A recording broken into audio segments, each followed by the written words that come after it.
Hey everyone, and welcome back to the Transection podcast for season 3. I can't believe it. Here we are.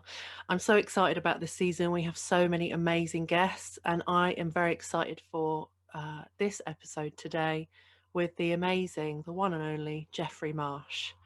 So, for those of you who don't know about Jeffrey or need a little recap, here is my introduction.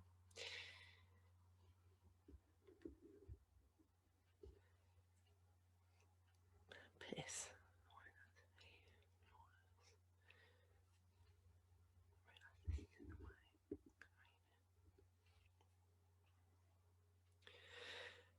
Jeffrey Marsh's spiritual and inclusive messages have received over 400 million views on social media. Jeffrey is the first openly non-binary public figure to be interviewed on national television for Unfiltered. Jeffrey was also the first non-binary author to be offered a book deal by any Big Five publisher at Penguin Random House. Jeffrey's best-selling Buddhist self-esteem guide, How to Be You, is an innovative, category non-conforming work that combines memoir, workbook, and spiritual advice. How to Be You topped Oprah's gratitude meter and was named Excellent Book of the Year by TED Ed. In 2019, How to Be You was reissued as a Barnes & Noble proprietary edition. Jeffrey has been a student and teacher of Zen for over 20 years. Jeffrey is one of the world's foremost commentators on non-binary identity and activism in America, with a message of positivity and inclusion and a deep knowledge of queer issues and history. Jeffrey has reported on LGBTQ topics for Time, Variety, Dutch National News Channel, RTL TV, Newsmax TV, and the BBC. Jeffrey was also a cultural consultant on non-binary identity for the Elizabeth Warren campaign, New York University, the Office of Charlene McRae, New York's City's First Lady, GLAAD, MTV, Condé Nast's Them, and Teen Vogue. As an author, Jeffrey was the first prominent public figure to use and advocate the use of they/them pronouns for trans and gender non-conforming people. Jeffrey has also offered comment in the New York Times, BuzzFeed, Reuters, Huffington Post, and Bustle, and has delivered keynote talks and participated on panels at university campuses worldwide, including NYU Florence, University of Texas Arlington, and Penn State. Currently, Jeffrey is developing several TV shows centered around issues of LGBTQ identity and stories. Jeffrey maintains a robust social media following with several 100,000 followers and millions of views across several platforms. Jeffrey was named Diviner of the Year by CBS in 2016. Jeffrey is also a precepted facilitator in the Soto Zen tradition of Buddhism. What it doesn't say in Jeffrey's bio is just how lovely Jeffrey is and how much love and positivity they bring to the world, and also a bit of sass, which I quite like. We had a great conversation. It was quite informal. We talked about lots of really lovely things and interesting things. And I hope that you enjoy listening today as much as I enjoyed interviewing them. As you know, for those of you who've been listening to the podcast for a while, I've interviewed lots of lovely and very interesting people. Of course, all as equal and worthy as the next. However, this was my first interview that I'd done of somebody who's kind of in the public eye to this degree. So there was a slight element of apprehension, but I knew that I wouldn't feel that way once we started talking, because Jeffrey is just such a lovely soul. So just before we get into the episode, if you are on social media, why don't you go and follow us? You can find us on Facebook at the Transection Podcast, on Instagram at Transection Podcast, or on Twitter at TransectionP. And I also have started a TikTok account that I now use occasionally, which is very exciting. And that is just at Transection Podcast, I believe. Additionally, if you haven't signed up to our mailing list, please do so. I recommend it, and that way you won't miss anything. If you go to muxharrishill.com/transection, there is a green box where you can put your name and your email address in there, and then that way, every time we release an episode or there's big news or something, we will send you an email there. So yeah, we would love to have you join part of our mailing list family and be in contact with you occasionally, directly. So without further ado, here is today's interview with Geoffrey Marsh. In a time of great change, we're all making efforts to become more ethical, more educated people. The Transection podcast interviews people from many different backgrounds to bring different aspects of human rights to life through humour, authenticity and personal stories. We are privileged to get a glimpse into different people's realities and to get first-hand advice and information from people on the front line of great societal change. I'm Harris Eddie Hill, inclusive coach, speaker and educator, and this is the Transection podcast.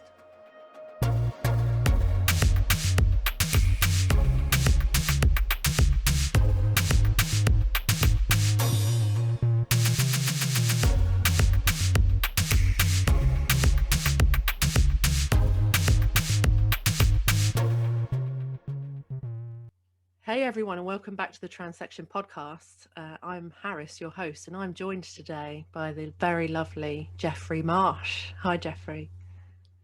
Hello. Hi. How are you? Well, thanks. How are you? It's good. Did you hesitate because you weren't sure of the answer or because our Zoom is failing? What? I think Zoom is Because I lagging a detected a little bit. pause. Yeah, I think there's a bit of a A lag. little bit? So, Geoffrey, for those who haven't met you before, aren't familiar with you, do you want to tell us a little bit about your career and presenting and kind of where it started and where you are now and what the journey's been? Oh, goodness. Yes, of course. I would love to.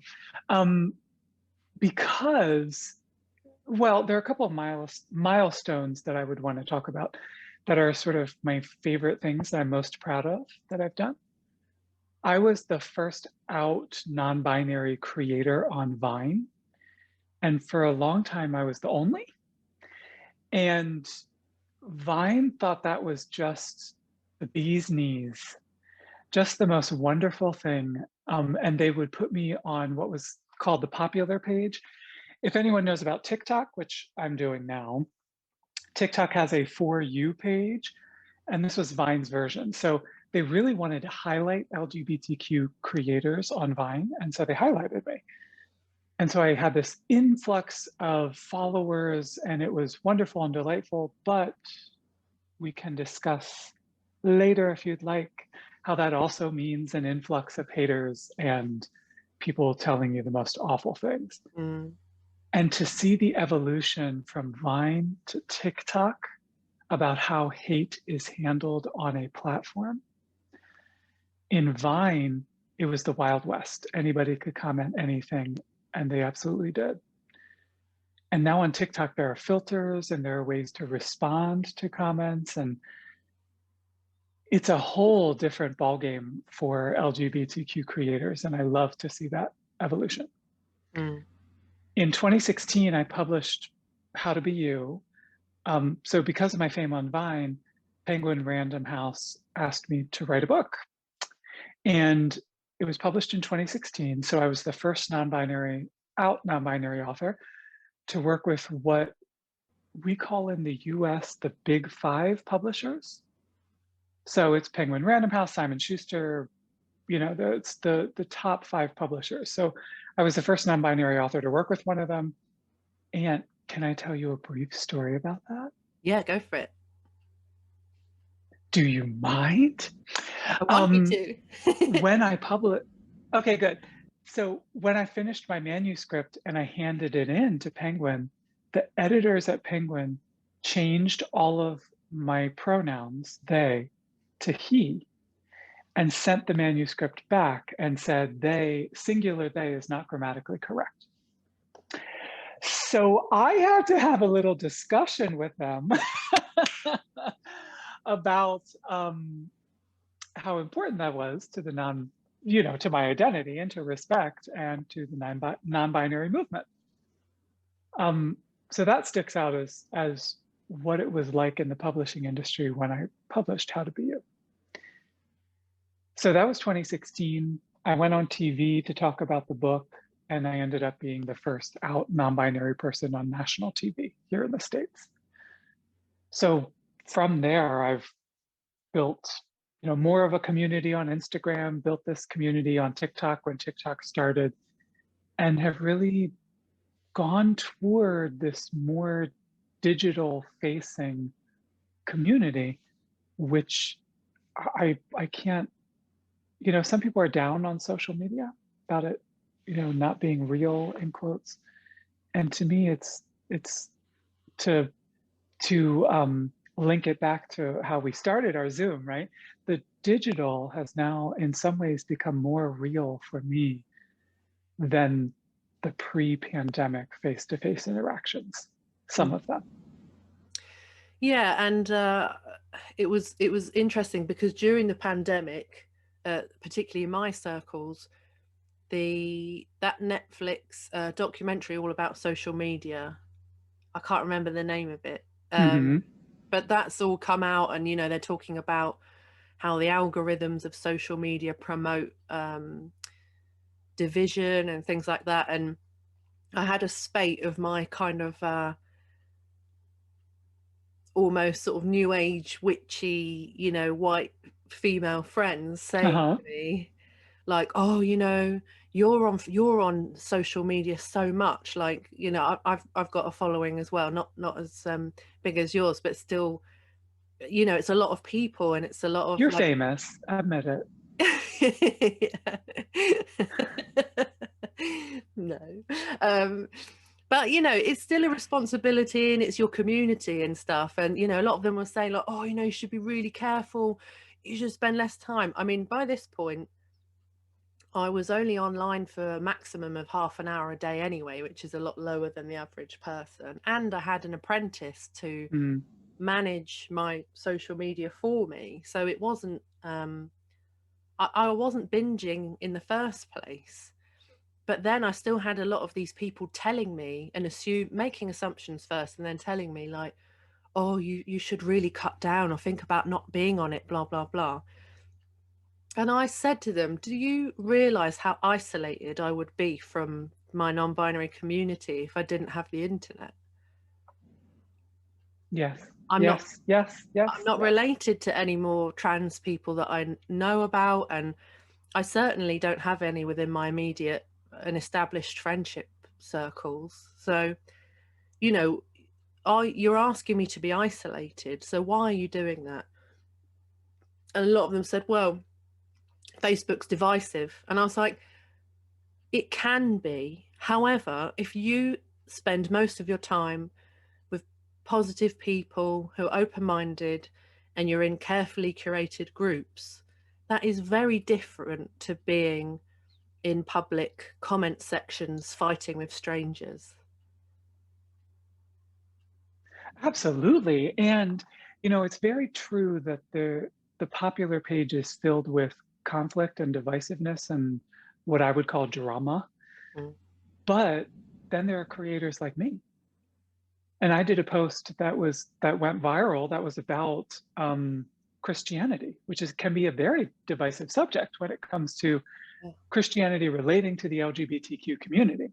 And I made a post that hopefully brought us together. Maybe there was a little sass to it. No, I don't think there was actually. But I make posts that are about community and kindness and being a family together. And hopefully people get the message that everyone is welcome. And I found at least a niche of being popular online. Yeah, and I have to say, And I think people are incredibly isolated. Yeah, Oh, definitely. you were about to compliment me. Go ahead. Are you ready? This Zoom lag, your compliments will transcend the Zoom lag. Go ahead. What were you going to say about me? I was going to say that I really like your videos, and you do something that I have seen a few other activists do as well, where you take the metaphorical shit that people are throwing at you and you and it's almost like you're not arguing against it, you almost accept it and then validate what they've said but turn it into a positive. And you know I've been curating an online space for 7 years, and that definitely wasn't my method of dealing with that at the beginning. Whereas now I can be a bit more calm and a bit more like, well, you might think that, but that's not really generally people's experience. Or and if it's really bad, I just block and delete them. So but although I have to say, there was one, I think it was, I don't remember if it was last year or the year before, there was I think it was a group of young men on 4chan who had orchestrated a massive raid of like all these LGBT pages. Mm-hmm.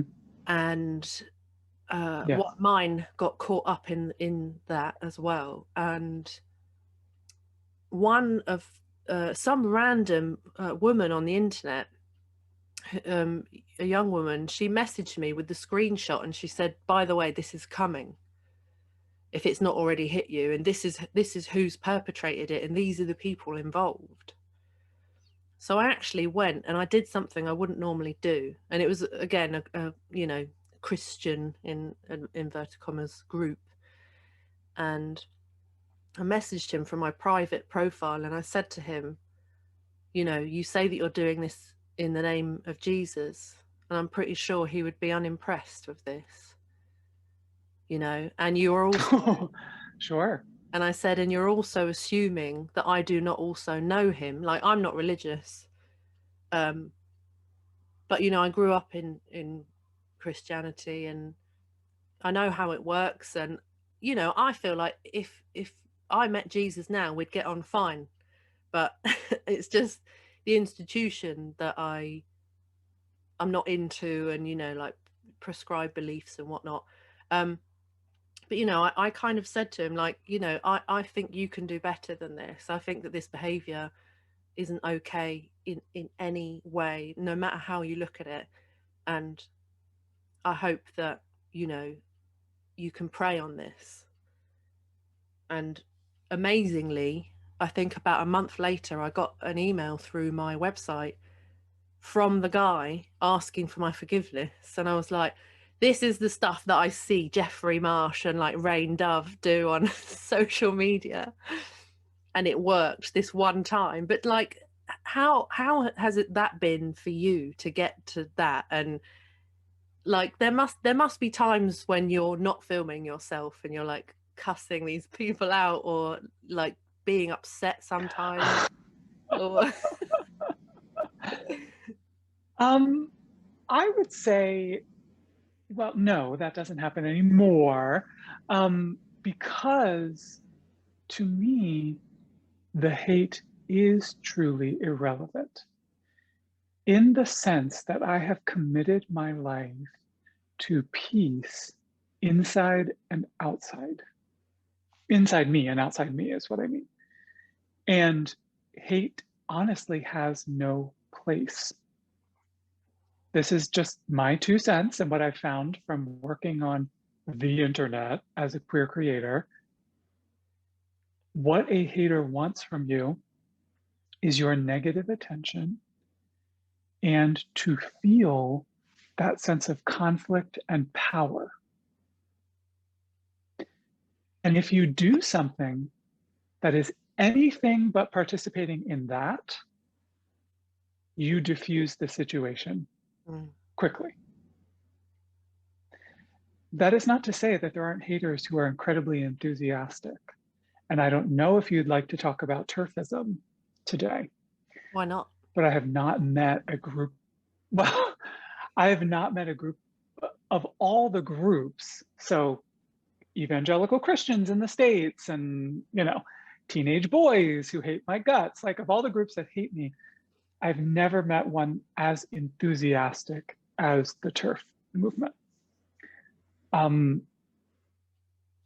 So we can talk about that if you want, but there are people who are absolutely enthusiastic and will keep coming back again and again. But if you don't give them what they want, it becomes a losing sum game for them. Mm. And that's really that's really how I promote peace. Yeah. And, not everyone is willing to play the peace game with me, but they've, it's not a game, of course, but not everyone is willing to transcend their own hatred, but they usually just at least get bored and give up. Mm. Yeah, for sure. I mean, I don't engage, and I think when you're fresh to the scene, I think you learn pretty quickly that there's no point in getting involved in those arguments because it's such a waste of energy and time and it's not conducive and stuff. But what do you think about do you think that there is a possibility for kind of winning some people over, or do you think it's much more important to just focus on the positive and keep being authentic and Mm. believing that eventually the right people will come? Like, how do you feel about that? Well, to me, I see a lot of people, you phrased it so beautifully. Um, I see a lot of people struggling with the idea of focusing on the positive. And what I choose to think of it as is focusing on the truth, because I'm not going to be positive all the time. No human being is. And to me, especially if you're getting hate every single day, which I am, it's hard to be positive, and it's okay to talk about that. The truth is still important to me, and my work is still important to me. And you mentioned, I actually just got one of the weirdest DMs that I've ever gotten in my life. And this woman took this big long paragraph about her bio and, where she came from and stuff like that. And she told me how she called out a specific video of mine, a TikTok of mine, and how she hated that video. And then she started going on every single video of mine to troll me. And she was going to put a negative comment on every single video in my TikTok feed. And then she said, by the time I got to like the fifth or sixth video, I started to love you. I couldn't do it anymore. And to me, I'm not trying to win anybody over. Mm. I consider it my job on earth to, how shall I put it? Well, we were talking about religion. So to minister to the people that need that sense of community and love and kindness. Those are the people I'm focused on. And if I talk about hate or hate comments, it's really just an avenue to talk to the people who've been traumatized by hate, not talk to the haters, you know? Mm. But in that process, evidently, if this one DM is any indication, people are converted. So I guess that's nice. Mm. But that's not my focus. You know what I mean? Yeah. Yeah. I relate to that, I think. And also I do feel that, to be so extreme and at the end of that spectrum, you know, I mean, these people have got a lot of energy, you've got to say that. But at the same time, I still think, but they're an extreme minority.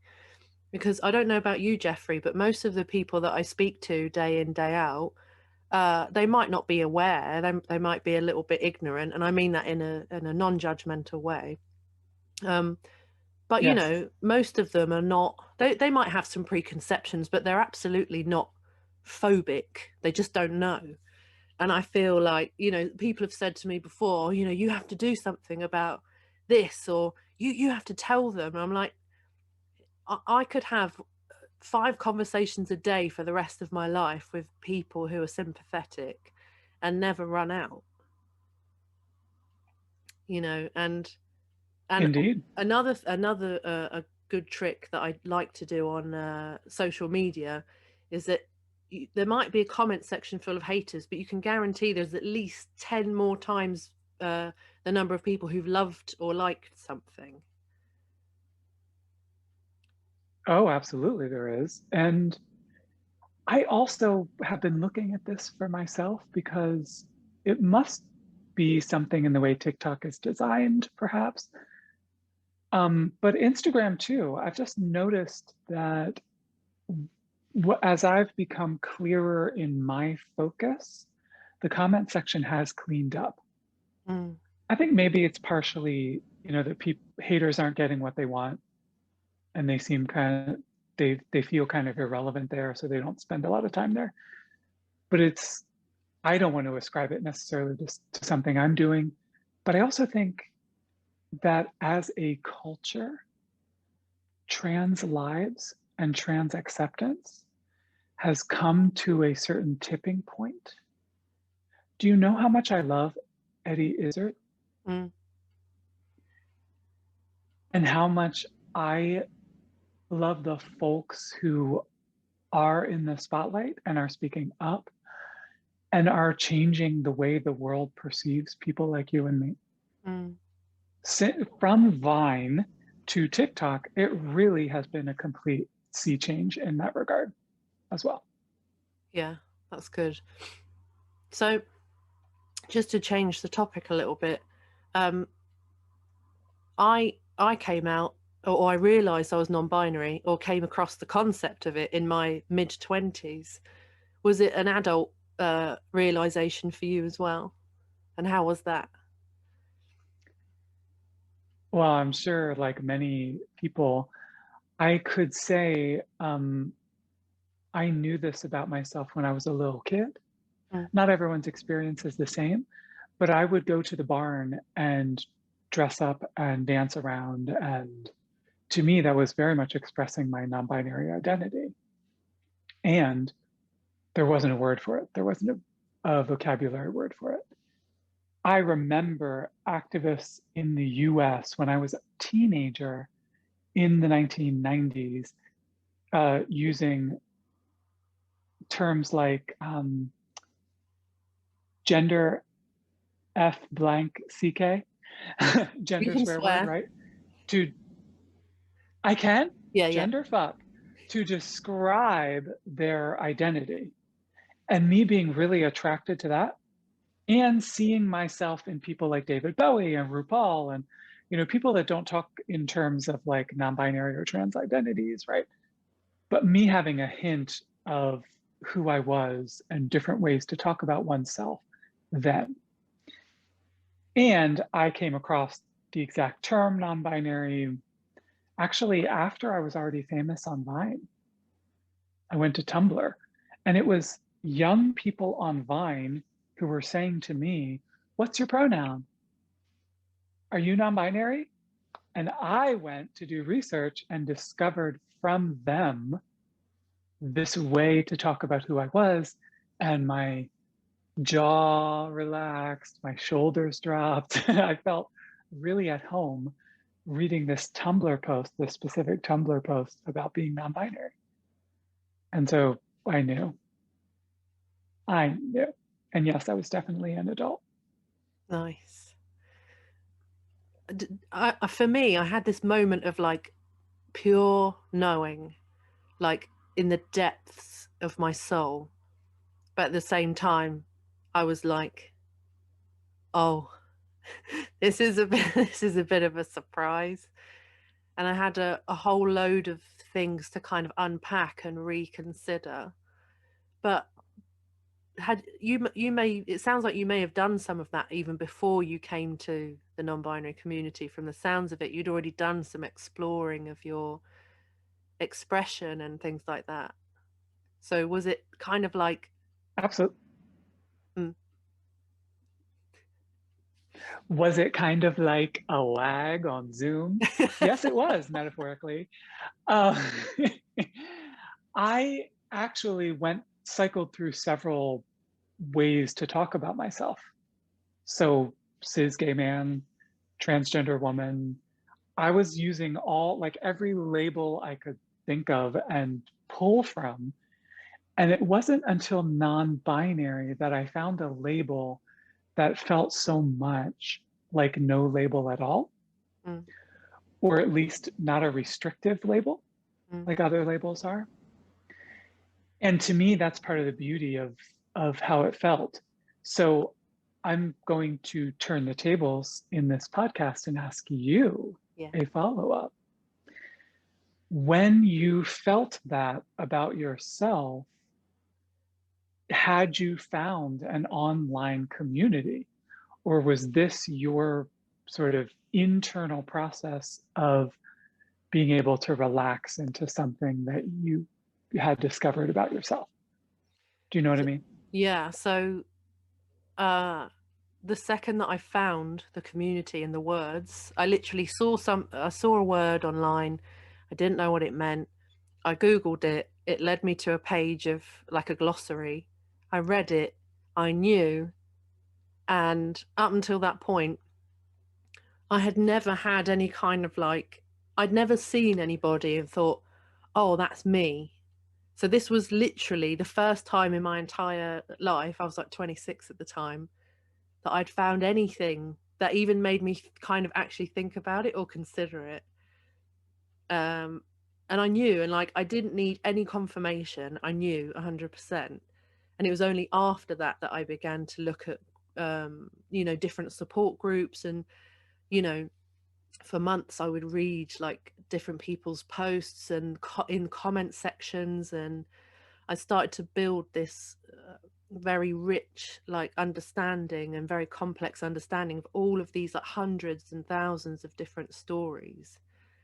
So I could begin to kind of place myself in that and think, well, Mm, that bit makes sense and that bit doesn't. And eventually I came to genderlessness.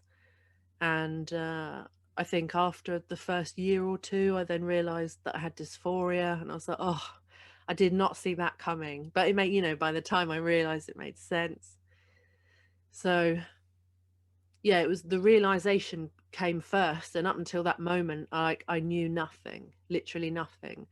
In fact, I think even before that, I had met trans women at an LGBT club um, that is about 40 minutes north of me. And we didn't even know then about the T slur. I'm calling somebody sure. that. We didn't, I didn't even know that was a bad word. And it wasn't something I talked about all the time. And it wasn't something I was worried about or care, like I didn't think about it. But, that was how little I knew. So I think going through that learning experience and getting the words right as an adult is quite awkward. And you make a lot of mistakes, right, in the process. Certainly, but everyone does. Yeah. And you had just so, I must say, it's a pleasure to listen to you talk about it, and it's illuminating. You also talked about how you encounter a lot of people who are, these are my words, not yours, kind hearted and well meaning, Mm, but may not know the terms and how to go about things and how to talk about things and et cetera, et cetera. mm, And I see you drawing this line from them to the way you were. yeah. And I hope that you're saying that the forgiveness, the kindness, we all grow, we all learn, we all go through these moments where we have a realization that what we had been using as far as words and vocabulary is not the best, right? And that sort of allowing yourself the space to learn is what I try to cultivate in my social media and my community and my online family. Mm. Yeah, definitely, definitely. And that's, I think, in the all the kind of coaching that I've done and taught and talks and things, that is one of the key things that I always say, that you need to be prepared that you will make a mistake. And actually it's really not the end of the world. And I try and remind people that your intention to get involved and to learn is just so important and so valuable. And I'm sure it must happen to Yep. you all the time, Jeffrey, that people will say, I'm going to try really hard, but I'm really sorry if I screw it up, and I probably will really like fuck it up, and I'm really sorry. And they're like apologizing. They're so sweet, like before you've even really met them or said anything.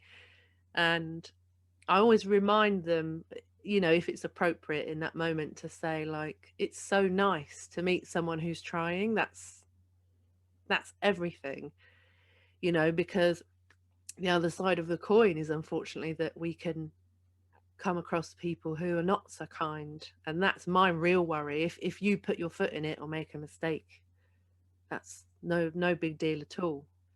But what is the bigger concern is that you're going to come across somebody who's unkind and has some very negative and maybe even like violent things to say or even do.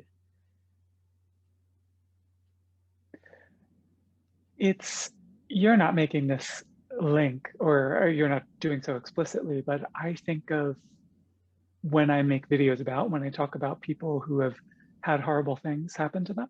Mm. So learning to heal from traumatic events and traumatic childhood and that sort of thing. And a lot of people who have had those things happen to them, as I have, we wind up in a place where we are acutely aware of how damaging being treated poorly can be. Mm. And so we want to do everything to make sure that, in the example you cited, we want to make sure that trans people feel respected and that we don't use the wrong words. And what you're pointing at, which I think is so beautiful and poetic even, is that if a person's heart is in the right place, the details aren't quite as important. Mm. Someone can always learn new vocabulary, right? If they really care. But it's the really caring part that has to come first Yeah. and is beautiful when it comes first. Yeah, definitely. Yeah, I think that is the most important part.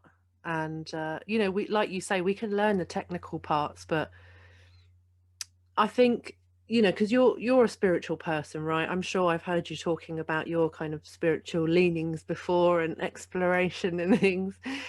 And Mm-hmm. I find it interesting in our community that obviously so many people have like religious trauma.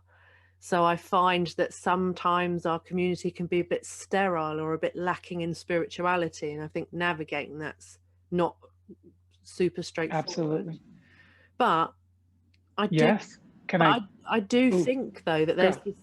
this connection, this spiritual connection, like overcomes so much. It overcomes, those language barriers. If someone really sees you and they really see you in a spiritual sense as a soul and they really get you, I think that gets us like 90% of the way there, definitely. What do you think? Absolutely. Yes, no. And I think, did I just say yes, no? What I mean is yes. Um, what's so exciting to me is that part of being a full human being is a spiritual aspect. So it's interesting the way you were wording it. And to me, it's that they see your full humanity, which includes the divine, the spiritual, is how I look at it. But the most interesting part is a lot of LGBTQ people, because of the religious trauma, throw the bathwater, no, throw Baby. the um, baby, thank you, of their spirituality out with the bathwater of religion, specifically Christianity. I mean, if we can just talk brass tacks, most of the people we encounter anyway, or I encounter, I should say, online. So that kind of approach of, well, religion's not for me because I'm LGBTQ, cuts out a whole sense of relief and transcending trauma and being able to be okay and being able to, I coach people. I trained as a Buddhist and I coach people on how to accept themselves fully for who they are. And part of that is going to have to be a return to what is spiritual, what is beyond what you were taught about yourself. So, yeah, I'm right there with you. Definitely. Do you think, I think you're a little bit more practiced in the spiritual sense. I dabble a bit. Is there any kind of helpful parts of it that you that you talk about with people who are struggling with dysphoria that you found has helped? Oh my gosh, yes. I mean, that's one of the absolutely that is something that the spiritual can offer. So I look at when I work with people who experience dysphoria, there are sort of two angles to it that I look at all the time. And I would love, love, love your input on this. There is changing your body so that you feel more comfortable. And there are options that are within your uh, it's we could start to list the whole matrix that informs that: money, access, what country you live in, how you feel about what you would like to change, how old you are, right? All of this stuff informs a decision about what to change about your physical form. And if there's something you can change that's within your means right now, I say go for it, right? If it'll make you feel more comfortable and happier in your own body. Mm. In addition to that, there is also the sense that you are more than your physical form, and being able to tap into a sense of what is beyond the physical, what is beyond how you look, and how to. It, this is, um, gosh, it's one of my favorite things to talk about. How to embrace the way you are now in loving kindness and work to change whatever you want to change. How both of those things can live together in one human life. Mm. Yeah, I love that. I love that. I wonder sometimes if being so aware of your spirit or your soul or whatever, and how I feel personally like being connected to that on a deep level and being aware and thinking about it like every day really does help to kind of transcend the kind of limitations of the meat suit. And I do wonder sometimes that I've definitely in my work come across trans people who are really struggling, but for their own reasons don't have that connection to the spiritual. And I'm like, oh, it's such a shame because it's limitless. Once you're there, it's limitless. And actually, what everything else, like all the physical aspects of you, are so tiny in comparison.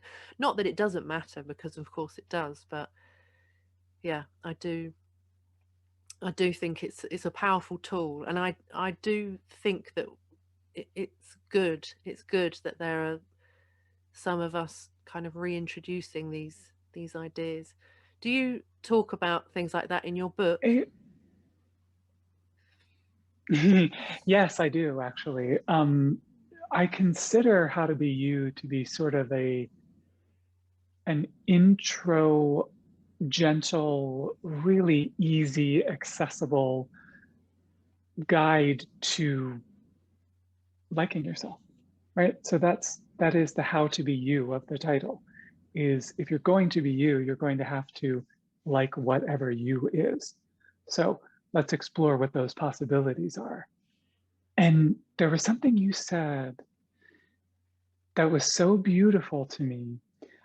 You were the way you discuss the spiritual is so accessible. And I wonder if this is, are you part of a meditation group or something? Where are you at right now with your life, in your spiritual life? You said dabble. That was the part I like.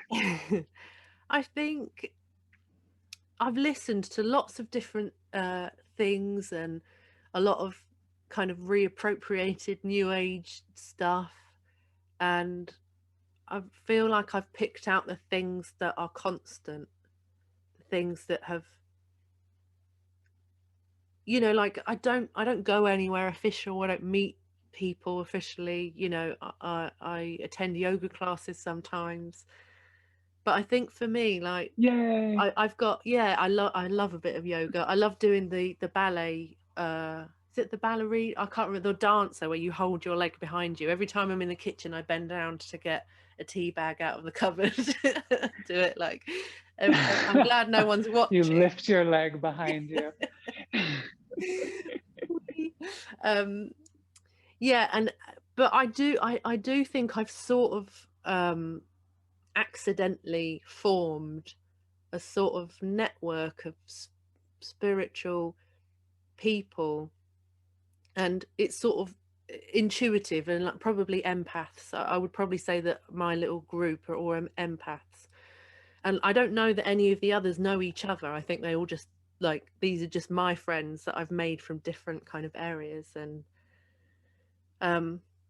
for me, I feel like it's a really tapping into like the soul, and it's a language that I think anybody could understand, and it's not mine.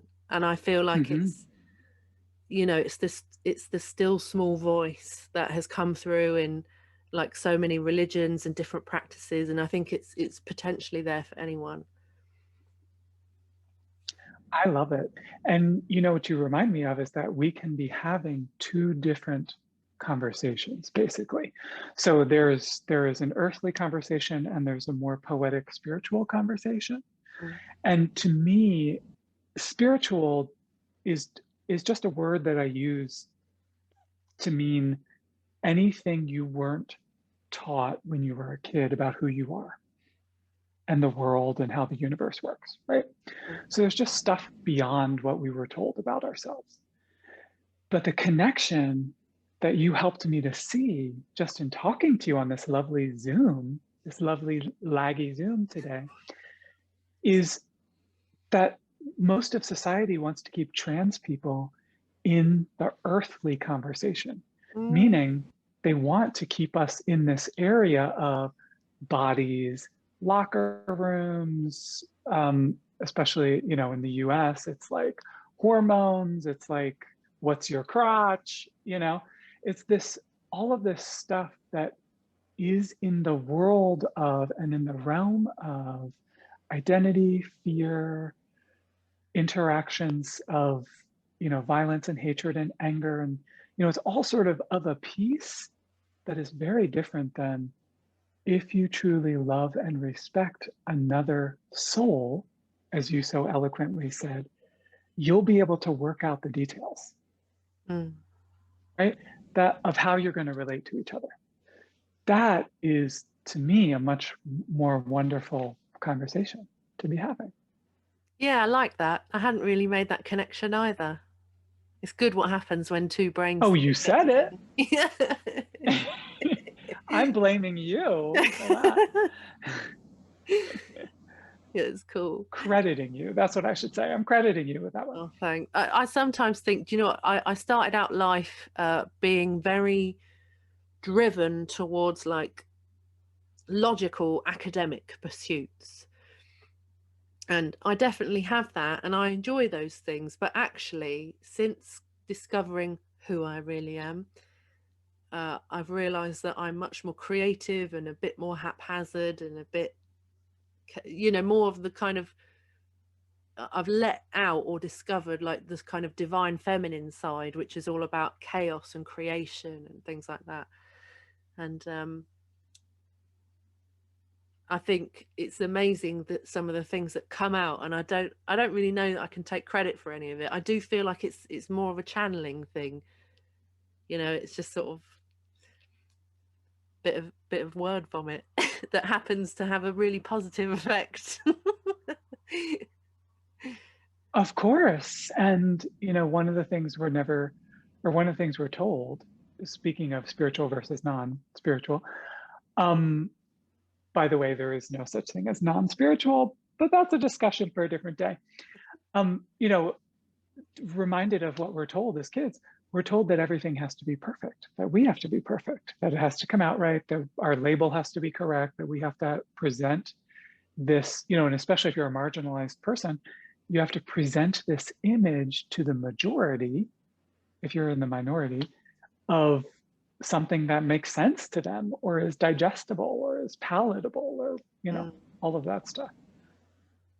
Yeah, and I've even found as well that often people like when you're the marginalized one, especially if it's something that's not immediately obvious, like coming out about your gender or sexuality, people I found, like would-be allies and people that I know, have actually needed a lot more. I've told them this is me, and they go, you know, and often what they say translates to, I'm really going to need you to hold my hand through this. And I'm like, but it's not happening to you.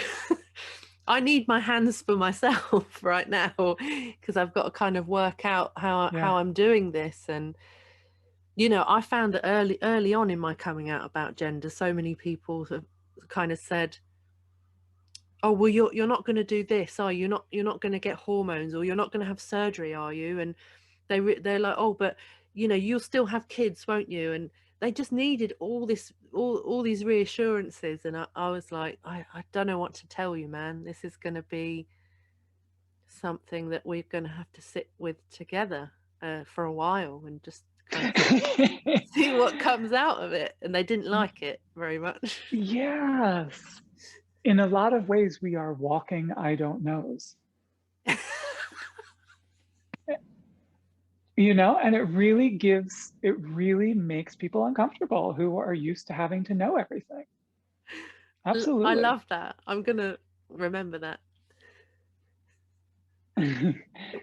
It's it's such a beautiful thing, and this has been such a beautiful conversation because who we are, and I'm talking specifically about you and me, who we are has created this space for us to talk about things that transcend, how do I put it, the self-hate crapola that most people live with all the time.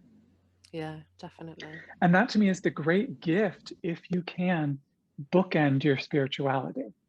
So I would say every, 2-year-old, 3-year-old, 4-year-old has this broad imagination, has this wide understanding of gender and identity, has this sense of play, right?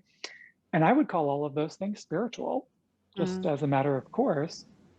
And if a person can be taught, go through sad religious trauma, but bookend, come back to that childlike nature, come back to that childlike understanding of the universe, tempered with an adult experience of what they've been through.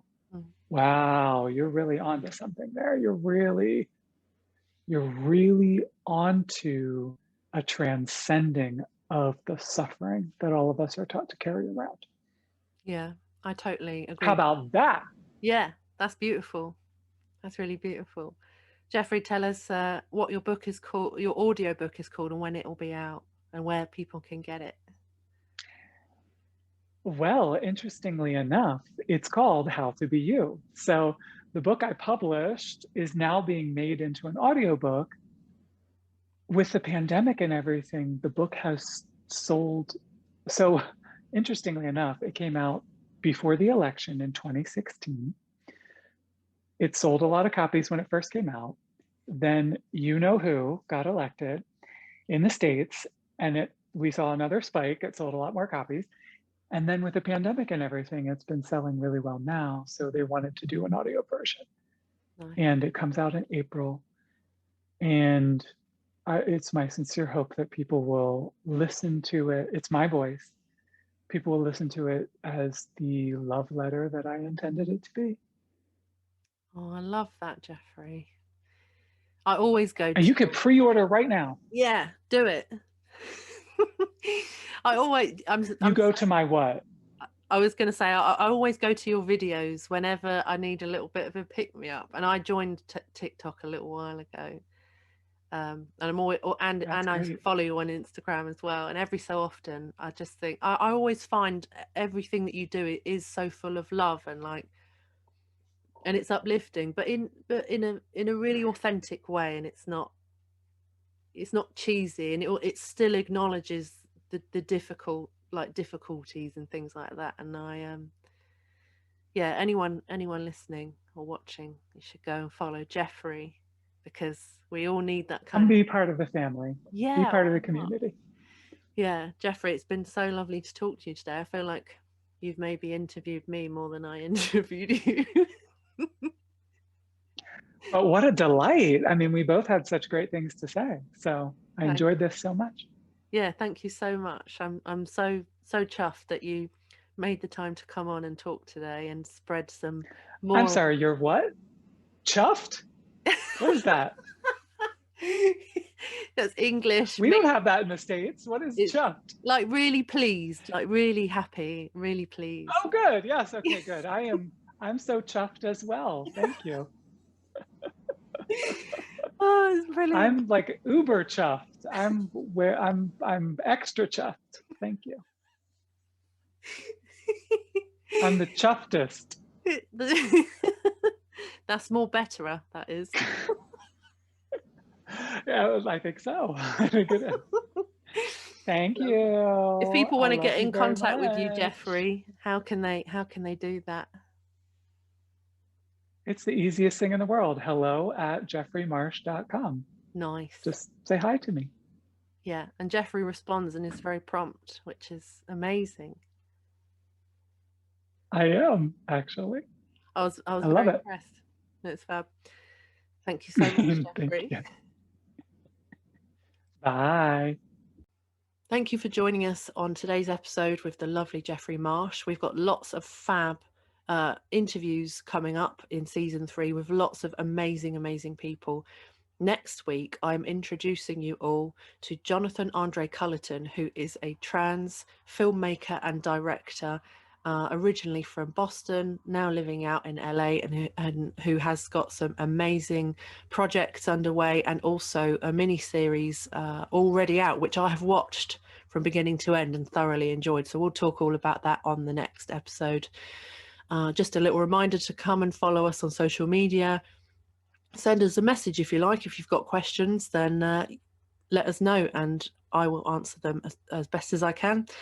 And make sure that you're on our mailing list so you don't miss out on anything.